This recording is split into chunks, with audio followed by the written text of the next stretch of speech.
Fala aí, pessoal, sejam todos muito bem-vindos. Aqui quem fala com vocês é o professor Rafael Barbosa, o seu professor de ciências aqui no YouTube. E se você não é inscrito nesse canal, desce o player aqui embaixo, clica no botãozinho de se inscrever. Mas se você já for inscrito, não esquece de verificar aqui, ó, se você já ativou o sininho para receber todas as notificações. Como eu mencionei para vocês em alguns vídeos anteriores, logo após o Enem, nós vamos trabalhar e nós vamos focar em aulas para ensino superior. E essas aulas para ensino superior começam justamente com essa, que é um conteúdo que a gente já vinha conversando em outros tempos, né, sobre farmacologia. Mas hoje nós vamos falar um pouquinho sobre os opioides. Para quem não sabe o que são opioides, são medicamentos extremamente utilizados, especialmente para tratar a dor. E é justamente sobre isso que nós vamos falar aqui nessa aula, logo depois da vinheta. Vamos nessa!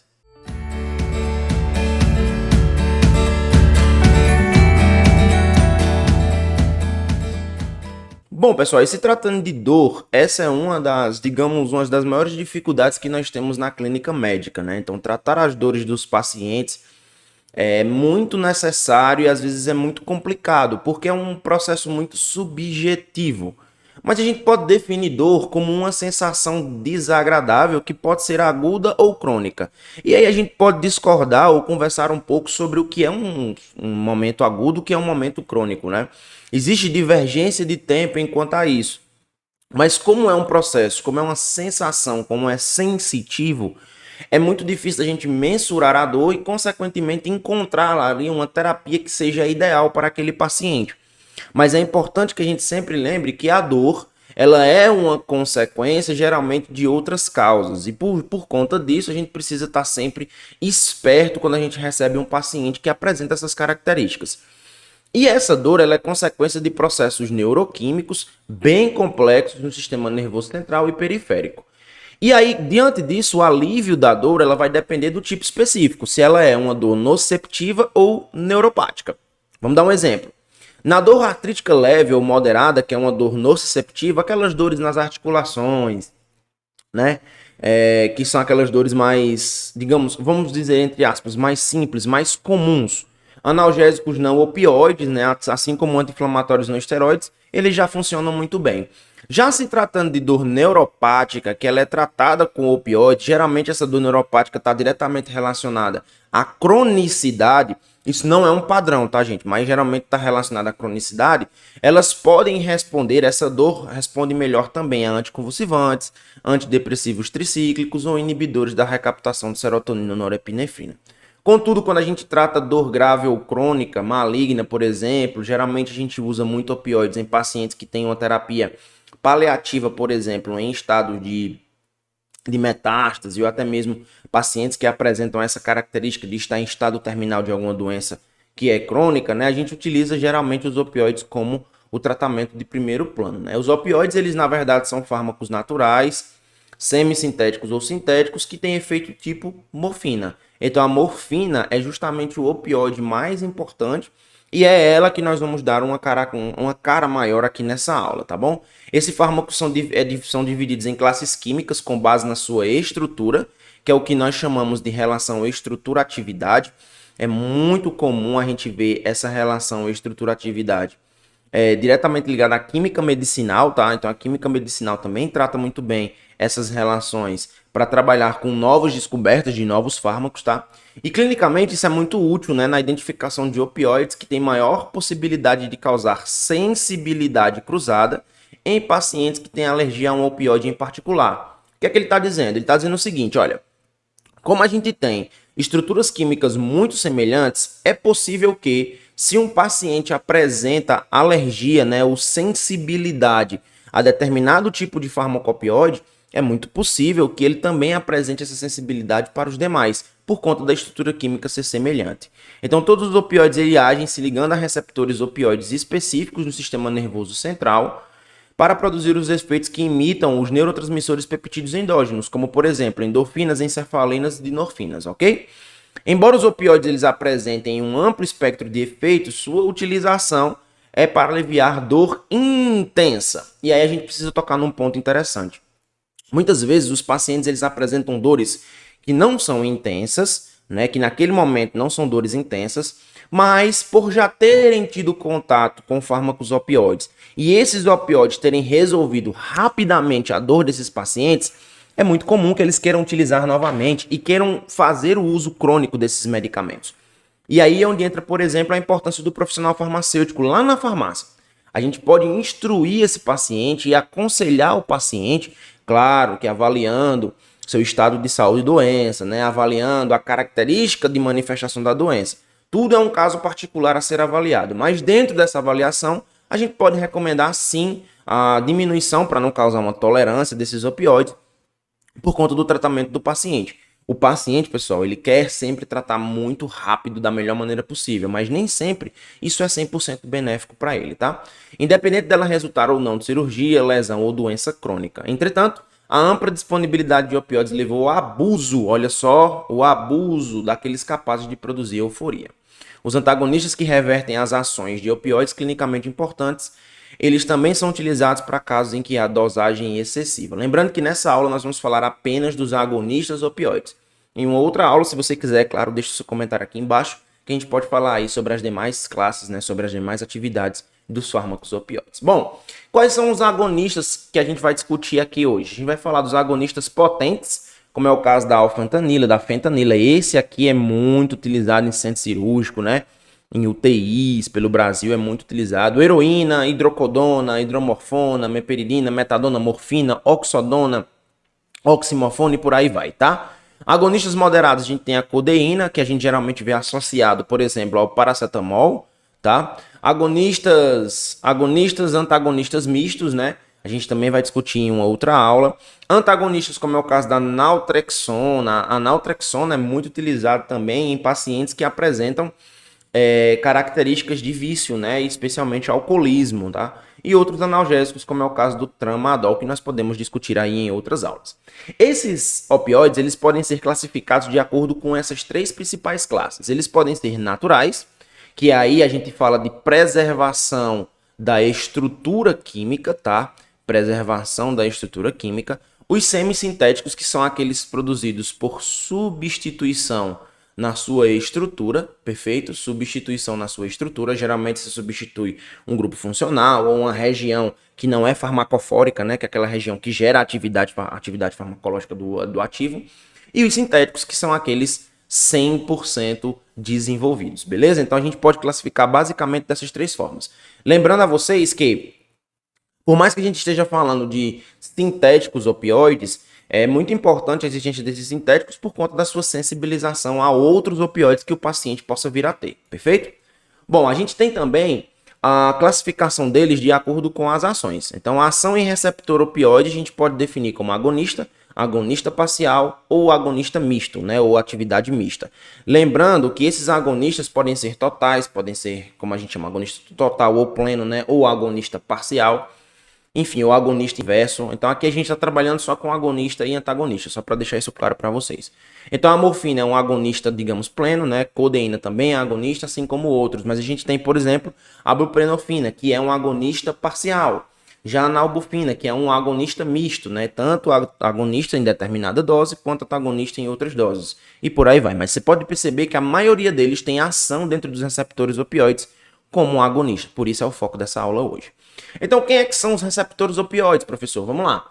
Os efeitos mais importantes que a gente pode investigar nos opioides são mediados por três famílias de receptores, que elas são designadas comumente como Mi, Kappa e Delta. Então, a gente tem três receptores opioides, três famílias, melhor dizendo, e elas vão mediar as principais atividades analgésicas, tá? Cada família de receptores apresenta uma especificidade diferente para com os fármacos. Então, existem fármacos mais específicos para receptores Mi, outros mais específicos para receptores kappa e por aí vai. A propriedade analgésica dos opioides é mediada primariamente pelos receptores Mi, né, que é essa letrinha aqui de micro, né, que modulam respostas nociceptivas térmicas, mecânicas e químicas. Veja que eu falei aqui de nociceptiva, e isso é muito importante no controle da dor, tá? Controle da dor. Isso é extremamente importante, o conhecimento dessa nocicepção. Já os receptores kappa, por exemplo, eles estão presentes lá no corno dorsal, também contribui para a analgesia, modulando a resposta à nocicepção química e térmica. Já as encefalinas, elas interagem mais seletivamente com os receptores delta, na periferia, né, são regiões mais periféricas, E os 3 receptores opioides são membros da família de receptores acoplados à proteína G, e eles vão inibir a adenilato ciclase. Lembrando que pelo fato de serem acoplados à proteína G, eles podem ser considerados receptores metabotrópicos, beleza? Receptores metabotrópicos. Lembrando que os receptores podem ser metabotrópicos, aqueles que são acoplados à proteína G, como eles também podem ser ionotrópicos, aqueles que são acoplados a canais iônicos, tá? Eles também estão associados a canais iônicos, né? Aumentando o efluxo sináptico de potássio, que aí a gente chama de hiperpolarização da célula, reduzindo o influxo de cálcio, impedindo assim o disparo neuronal e a liberação do neurotransmissor. Então a diminuição da transmissão acontece por um influxo, né? Aliás, um efluxo de potássio, causando uma hiperpolarização, o que diminui a entrada de cálcio dentro da célula, obviamente ocasionando aí uma diminuição da atividade constitutiva desses receptores, perfeito? Aqui é só uma figurinha para a gente conseguir compreender de maneira mais didática como é que isso acontece. Então, inicialmente, ocorre a ativação do receptor de opioide, diminuindo o influxo de cálcio. Então, vamos notar aqui, ó, diminui o influxo de cálcio 2+, e em resposta ao potencial de ação. Então, isso vai diminuir a liberação de neurotransmissores, então diminui a liberação de neuro, beleza? Se diminui a liberação de neuro, como é, por exemplo, o glutamato, isso faz com que você tenha uma diminuição da resposta sensitiva, beleza? Resposta sensitiva. E, consequentemente, se você diminui a resposta sensitiva, você diminui a dor, perfeito? Então, a gente tem lá essa resposta ocasionada pelo efluxo de cálcio, né? Sai cálcio, hiperpolariza a célula, impede a entrada de cálcio, que, consequentemente, o cálcio vai agir lá na vesícula sináptica, induzindo a fusão da vesícula com a membrana, liberando os neurotransmissores. Então, se eu não tenho cálcio entrando, obviamente essa vesícula não se funde com a membrana e não há liberação do neurotransmissor, especialmente os neurotransmissores excitatórios, tá bom? Então, os agonistas opioides, a morfina é o principal fármaco analgésico que está presente no ópio bruto, tá? Sendo o protótipo do agonista Mi mais potente.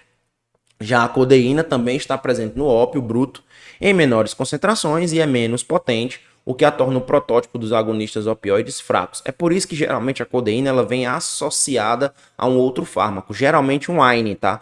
É muito comum aquela associação entre paracetamol e codeína, justamente porque a codeína, embora seja um agonista opioide, ela é um agonista opioide de baixa potência. Então, associado a um AINE, ela pode ter esse efeito de analgesia um pouco mais elevado. A gente chama isso de sinergismo, para quem não lembra, tá? Os opioides atualmente disponíveis têm várias diferenças na afinidade pelo receptor, no perfil farmacocinético. Isso aqui é muito importante até para a gente saber em que ocasiões prescrever ou dispensar esse medicamento, nas vias de administrações disponíveis e nos efeitos adversos. Comparar os opioides disponíveis com a morfina é útil para a gente conseguir identificar as diferenças e orientar na seleção daquele regime mais seguro e efetivo no controle da dor, visto que muitas vezes o paciente que está procurando esse controle da dor, ele é um paciente que está diretamente relacionado a uma dor crônica.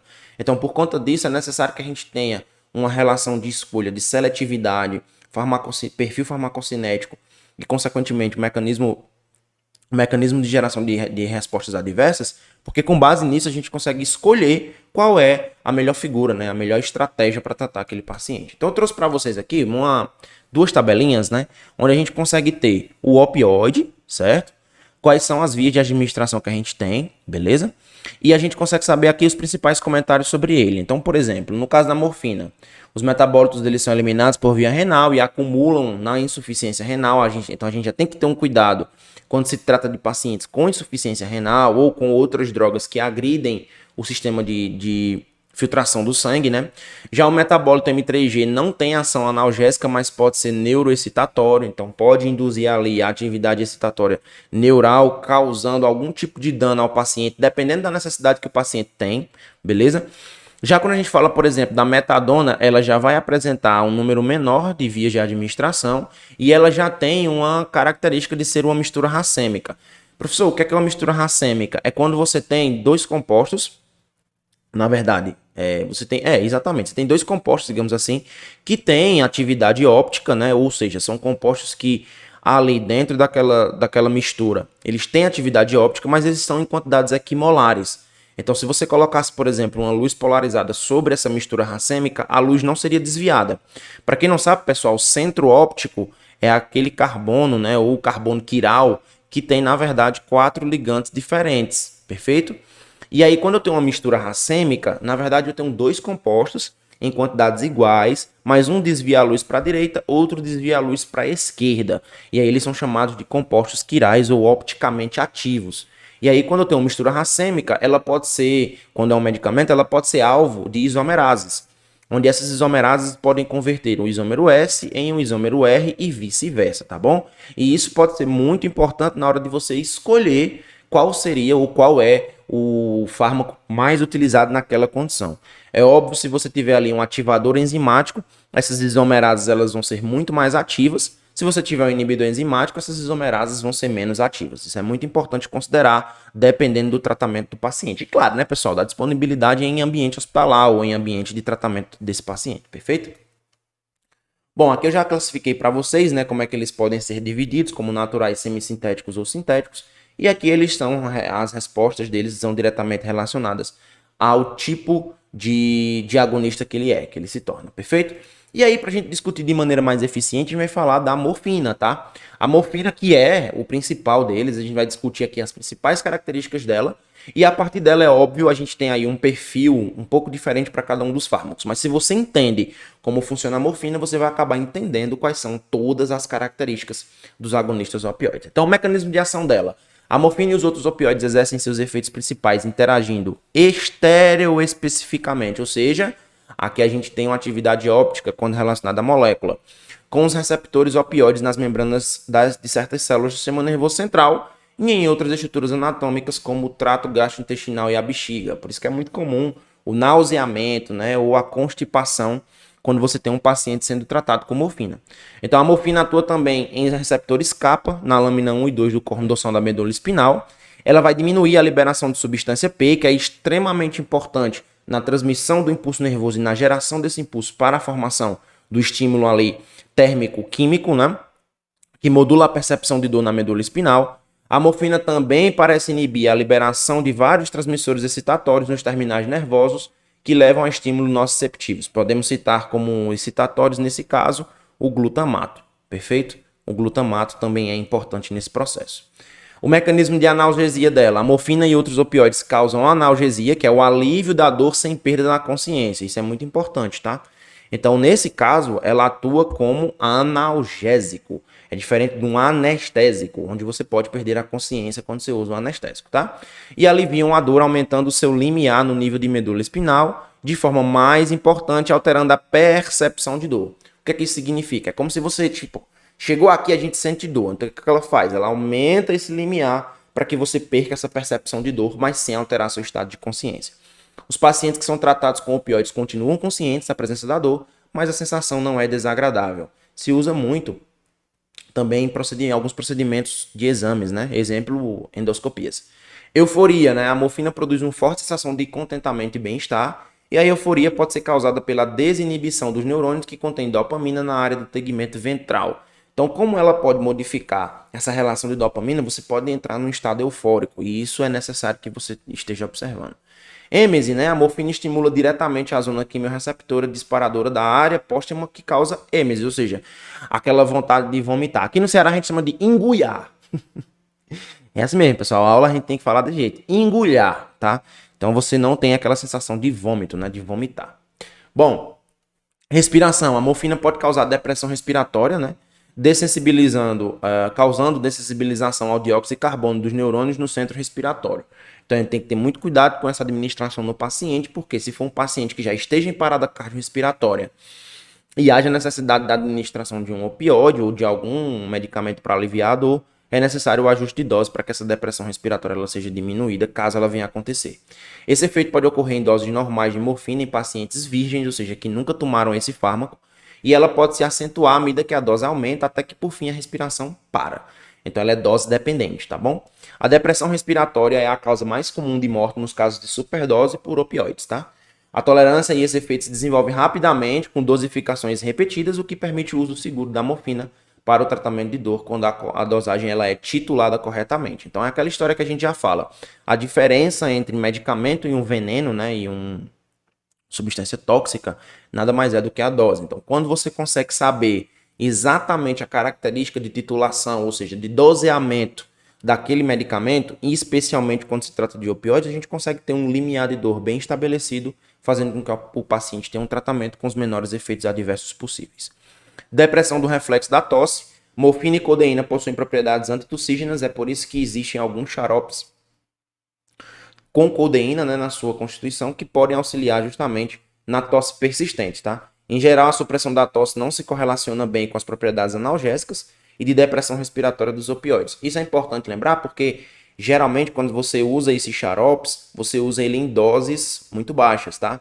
E essas doses acabam por não ter a capacidade de gerar analgesia, mas são capazes de gerar aí efeitos antitussígenos, tá? Os receptores envolvidos na ação antitussígena parecem ser diferentes daqueles que são envolvidos na analgesia, tá bom? Outras ações, miose, né? A pupila puntiforme, característica do uso de morfina, resulta do estímulo dos receptores Mi e dos receptores Kappa. A pouca tolerância ao efeito e todos os viciados em morfina apresentam pupilas puntiformes.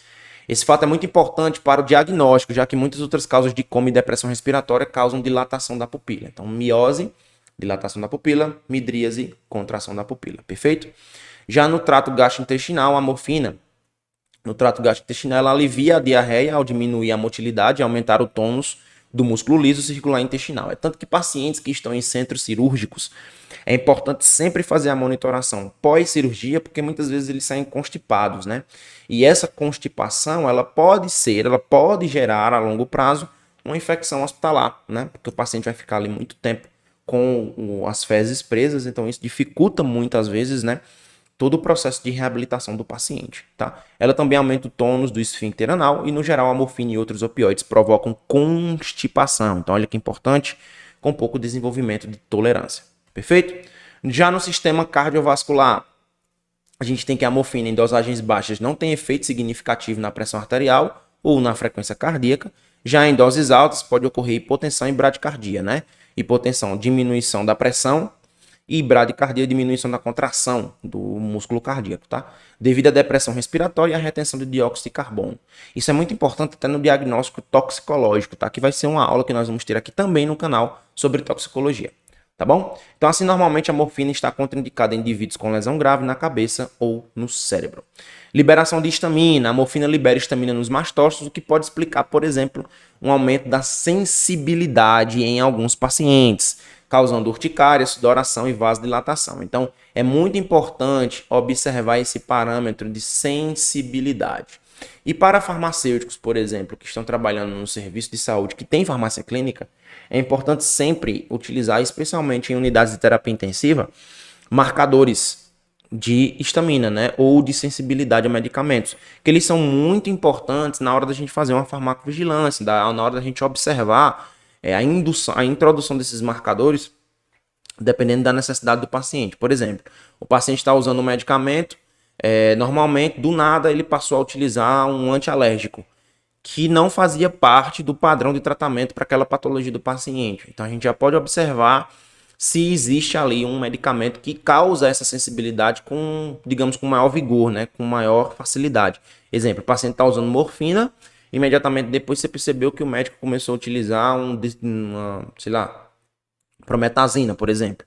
Então você já precisa ficar ligado, porque pode ser que aquele paciente esteja desenvolvendo sensibilidade à histamina, aliás, à morfina, e isso tem que ser notificado.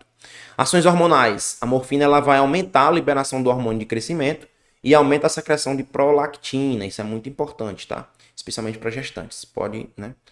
Ela aumenta o hormônio antidiurético, causando retenção urinária. Então, você fica com urina retida e fezes também. Já no parto, a morfina pode prolongar o segundo estágio de trabalho de parto, diminuindo temporariamente a força e a duração da frequência de contrações uterinas. Pai, as mamães que estão assistindo essa aula, é por isso, pessoal, que muitas vezes não se usa morfina durante o parto, né?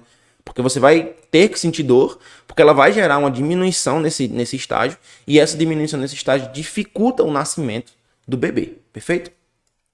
Bom, então aqui já só um resumo dos usos terapêuticos que a gente já comentou, né? Ele é utilizado na analgesia, no tratamento de diarreias, no alívio da tosse, tratamento de edema pulmonar agudo, além de anestesia, beleza? Isso também é uma questão muito bem utilizada quando a gente trata desses opioides, perfeito? Farmacocinética da morfina. A administração pode ocorrer uma significativa biotransformação de primeira passagem da morfina no fígado, As injeções intramusculares e subcutâneas ou intravenosas produzem respostas um pouco mais confiáveis, mas ainda assim ela pode ser utilizada por via oral. A absorção da morfina no trato gastrointestinal é lenta e errática, é bem complicado. Quando a morfina é usada por via oral, em geral, é administrada de uma forma de liberação lenta, para obter níveis plasmáticos mais consistentes. É importante observar que a morfina tem um perfil farmacocinético linear, permitindo que a dose seja mais previsível e mais flexível, ou seja, é como se do momento da administração até o momento de excreção, ela obedecesse um platô e já fosse caindo. Não significa dizer que aqui a gente tem um aspecto farmacocinético de primeira lei, certo? Ou seja, a dose que entra é igual à dose que é excretada. Não significa que a gente tem de primeira ordem, melhor dizendo, tá? Pode ser que seja de segunda ordem. Mas ela tem um platô, esse platô é bem estabelecido, que pode diferenciar da dose que precisa ser administrada da dose que vai ser excretada. Perfeito? Já a distribuição, a morfina ela entra rapidamente nos tecidos corporais, incluindo o feto da gestante. Ela não deve ser usada para analgesia durante o parto, isso tem que ter muito cuidado, tá? Recém-nascidos de mães adictas apresentam dependência física de opioides, manifestando sintomas de abstinência se o opioide não for administrado. Apenas uma pequena fração de morfina atravessa a barreira hematocefálica, porque a morfina é um fármaco menos lipofílico dos opioides comuns. Em contraste, os opioides mais lipossolúveis, como a fentanila e a metadona, penetram facilmente no sistema nervoso central. Lembre-se, embora existam estruturas semelhantes, eles acabam por ter grupos funcionais diferentes que vão conferir maior lipofilicidade, menor lipofilicidade e por aí vai, certo? O destino, né? A morfina ela é conjugada com o ácido glicurônico no fígado, formando dois metabólitos principais. A morfina 6-glicuronídeo é um analgésico muito potente e a morfina 3-glicuronídeo não tem atividade analgésica, mas se acredita que provoca os efeitos neuroexcitatórios que são observados em doses mais altas de morfina. A duração da ação da morfina é de 4 a 5 horas quando administrada sistematicamente em indivíduos nunca expostos, mas é consideravelmente mais longa quando injetada por via epidural, porque sua baixa lipofilicidade retarda a redistribuição no organismo, perfeito? Quais são os principais efeitos adversos desse processo? Bom, a maioria dos agonistas Mi, eles podem ocorrer grave depressão respiratória, como nós já comentamos, dosagens excessivas podem resultar em óbito, por conta da diminuição da respiração, perfeito? Parada cardiorrespiratória. O impulso respiratório pode ser suprimido em pacientes com efizema e cor pulmonar, né, que é uma condição em que você tem diminuição da contração, né, da pleura do nosso pulmão, então ela não consegue se contrair nem retrair, tá? De maneira elástica. Se for usado opioide, a respiração deve ser monitorada atentamente, é um paciente que vai ficar sob vigilância. A elevação da pressão intracraniana, particularmente em lesões na cabeça, pode ser grave e a morfina deve ser utilizada com cautela em pacientes com asma, doença hepática ou mesmo disfunção renal. Uma coisa muito importante nesses medicamentos, inclusive vem na sua embalagem, é a questão de tolerância e dependência, tá? O uso repetido de morfina causa tolerância e seus efeitos depressores, respiratórios, analgésicos, eufóricos e sedativos. Normalmente não se desenvolve tolerância aos efeitos de constrição pupilar e de constipação e pode ocorrer dependência física ou psicológica com a morfina e outros agonistas. Por isso, esses medicamentos eles são controlados, tá? Controlados. Beleza? São medicamentos controlados que devem ser vendidos com receituário médico específico, que no caso da morfina é o A, tá? Então a retirada produz uma série de respostas autônomas que podem desencadear processos motores psicológicos que podem incapacitar o indivíduo e causar sintomas graves, mas raramente causam morte, tá? As principais interações entre fármacos, né, como a morfina, elas são raras, contudo as suas ações depressivas elas podem ser potencializadas se você utilizar fenotiazínicos ou até mesmo pelos inibidores da monoaminoxidase e pelos antidepressivos tricíclicos. Podemos citar aí, por exemplo, a amitriptilina, tá? A amitriptilina deve ser utilizada com cautela, né? Na verdade, a morfina deve ser utilizada com cautela em pacientes que usam amitriptilina. Lembre-se que ela pode ser utilizada lá atrás nas dores neuropáticas. Então, essas interações elas precisam ser muito bem observadas. Aqui tem um resumo para você, né, do que a gente já falou lá atrás em relação às vias de administração, em relação às principais características. Aqui a gente tem uma característica interessante em relação às interações medicamentosas, inibidores da monoaminoxidase, sedativos hipnóticos, antidepressivos tricíclicos e fármacos neuroepiléticos. Com consequência disso, as suas características. Então, analgésicos narcóticos, como é o caso da morfina, em combinação com inibidores da MAO, é uma contraindicação absoluta relativa a outros analgésicos por incidência de coma hiperpiréxico. Já quando a gente fala de sedativos hipnóticos com analgésicos narcóticos, maior depressão do sistema nervoso central, aumentando aí os casos de depressão respiratória. Já quando se trata de fármacos neuroepiléticos e antidepressivos tricíclicos, pode ocasionar um aumento da sedação e efeitos variáveis de depressão respiratória. Bom, pessoal, eu agradeço muito você ter ficado até aqui no vídeo. Espero que essa aula tenha te ajudado aí na tua faculdade, aí onde você esteja estudando, ou se você chegou até aqui por curiosidade de aprender um pouco mais sobre os opioides, tá? Eu sou farmacêutico, sou o professor Rafael Barbosa. Agradeço demais ter ficado até aqui mais uma vez. E não esquece de me seguir em todas as minhas redes sociais, ó, tá aqui passando em algum lugar nessa página ou aqui embaixo na descrição do vídeo. E se você quiser mais sobre isso, pode entrar no nosso grupo no Telegram. O link tá aí, é o primeiro link da descrição. Um grande abraço e até o próximo vídeo.